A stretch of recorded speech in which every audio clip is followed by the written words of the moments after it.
but also really energized by ideas and the possibilities of what we could do in those communities.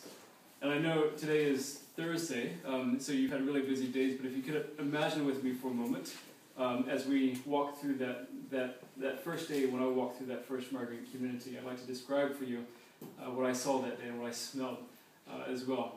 We go through the gate around the Fifth Ring Road of Beijing. There's open sewage on our left and our right. Each family had about 4 to 5 square meters that they were living in, families of 4 and 5 per family. There was cement floors. I remember up to 50 families sharing water faucets that were sometimes on, sometimes not. And I keenly remember the overflowing public toilets that I had to step in and over and around every time that I went out there. I think that that was a deep impression on my mind, but 6 years later, if you walk farther back into that dirty, dusty community and turn the corner, you might stumble into one of CMC's community centers. And as you walk through the doors, you have a basketball court on your left, you have classrooms in the back of the courtyard, you have toilets that are generally clean, you have the classrooms that are really full of life and full of energy with the kids that have come and signed up for those classes. And I remember very clearly that very first day we were running through these alleyways, and there was trash-filled alleyways that we were walking through. There was dozens of migrant kids running in front of me, and I saw that they were without creative places to play. They were without supervision. They were without their parents. They were just on their own. But I saw what they did have was this creativity, this energy, and somehow this almost naive hope, and a belief in their own future, that they actually had a future within China. And so, I felt from that day forward that if those same kids were born in Hong Kong or New York or LA, many of them would have gone on to become doctors and lawyers and teachers and God forbid even bankers maybe. But the reality is that they weren't. They were born in Beijing, and so in a migrant community in Beijing. So as hard as they pushed through that door, as hard as they studied, that door does remain shut for them. And so that's why CMC began to open up community centers for these migrant kids, because we saw so much potential in them and their families.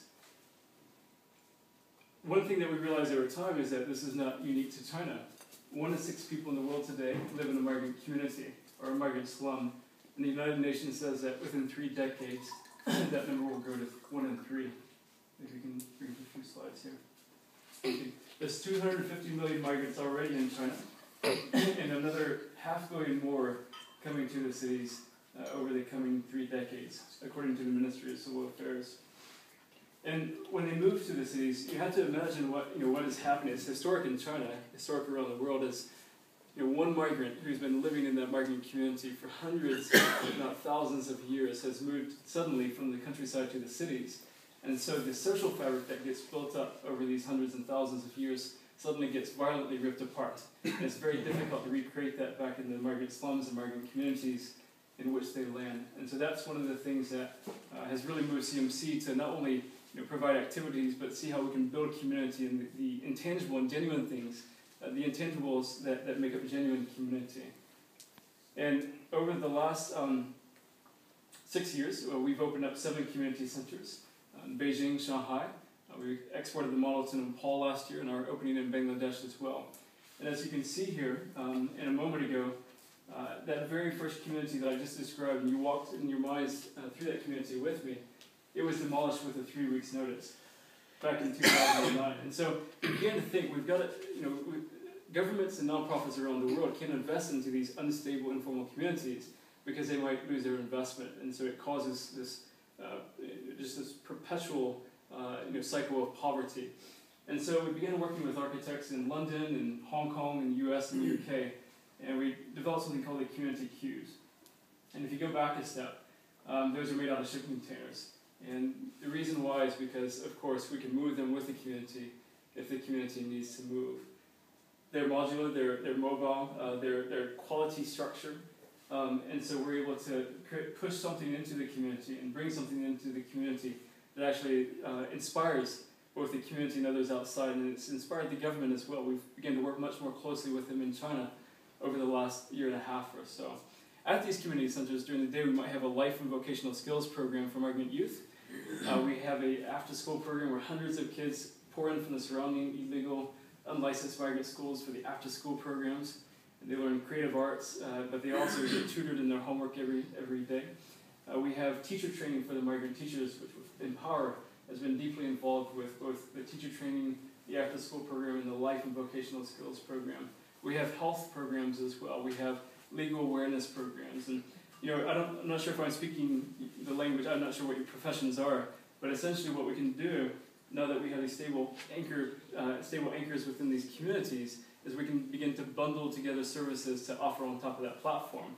And we ourselves have some core programs, but our partners, other nonprofit organizations, and even other businesses have fantastic products or services that they can offer on top of that community center platform for that community. As we want to save a lot of time for Q&A today, or a little time, I'm not sure how much time. But before we go into that, I wanted to share about two stories of two youth, one youth and one child that are close to my heart. And the first one was in an after-school program that Empower has supported over the last few years. And she's the older sister is about a 9-year-old girl. And I remember she was a total challenge to manage in that community center. She was socially inept. She was a bully, even more. And she just was having really difficult challenges with her peers. And one day, I'm not sure what she said about our center manager behind their back, but our center manager confronted them about it and said, "Did you say these things about me?" And of course she denied it. And then our center manager said, "I just wanted to let you know that I still accept you. If you did say these things about me, I still believe in you." And this 9-year-old girl just started sobbing and breaking down into tears. And it's the first time that somebody gave her a different expectation of what she could be. And we could all of a sudden very quickly see she was trapped in the expectations that society had on her and her friends had on her. She was trapped in this certain model of being, this mode of being. And it simply took somebody to believe in her to change the course of her life. And now, we always say at CMC, if somebody believes in themselves, they can go on to change their lives if given just a bit of opportunity. So it was a radical change that we could see right in front of us the very next day. She was playing much more friendly with the other kids. And that's going to change her life in so many ways. And of course, the technical aspects, or the tangible aspects, are, she improves her grades through the after-school program because she gets so much tutoring every single day. And, mainland Chinese schools are often run deeply on rote memorization. And what we would like to do is introduce a more creative element to complement the rote memorization as well. And that's the after-school program, and the teacher training does that. The second story that I'd like to share is one of Ivy. And we try to encourage companies not just to give financially, but really to try to broker relationships that see them giving financially, but also giving their areas of strength.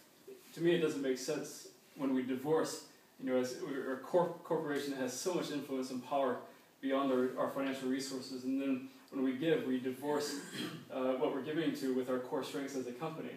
And so we went to Peninsula Hotels and began over the course of 2 years to create a partnership with them within the Life and Vocational Skills Training Program. And that was to work from the point of a job for these migrant youth and work backwards from there. So we would ask them, what do you need out of these migrant youth for them to be a productive employee for you? We were talking about it has to work for the company as well, if they're going to keep coming back year after year. And we were really excited to hear that Ivy down in Shanghai just won the Employee of the Year award at Peninsula Hotel in Shanghai. And of course it's significant for her life, but it's hugely inspirational as well. And it's going to change the course of her history and her family's history in the coming years as she is able to move up into a professional occupation as well. So we have been deeply grateful for Empower's partnership. We've met their teams from the US, here in Hong Kong, and just met with the team in the UK as well yesterday. We're really grilled by them with some great and hard questions. It was a lot of fun to kind of spar back and forth with some of your board members there. But I think that whatever we do simply can't be possible without this partnership. And I think with the Empower partnership, and I apologize, sometimes I still call you E-Empower, But with the Empower, I was corrected in the UK. The US said I could say whatever I want to. But with the Empower relationship, we've been able to, it is a honing and refining. We verbalize back what works for us as a partner, and they verbalize, hey, have you ever thought about this? Our partners have a lot of common sense, as you know. They're very sharp in what they do, and they've hired very, very capable people. And so what it means is we're able to have a deep and a long-term partnership that actually ends up lasting for at least a few years. It just gets better and better over time. So thank you for coming tonight and for investing into this very worthy foundation. Thank you.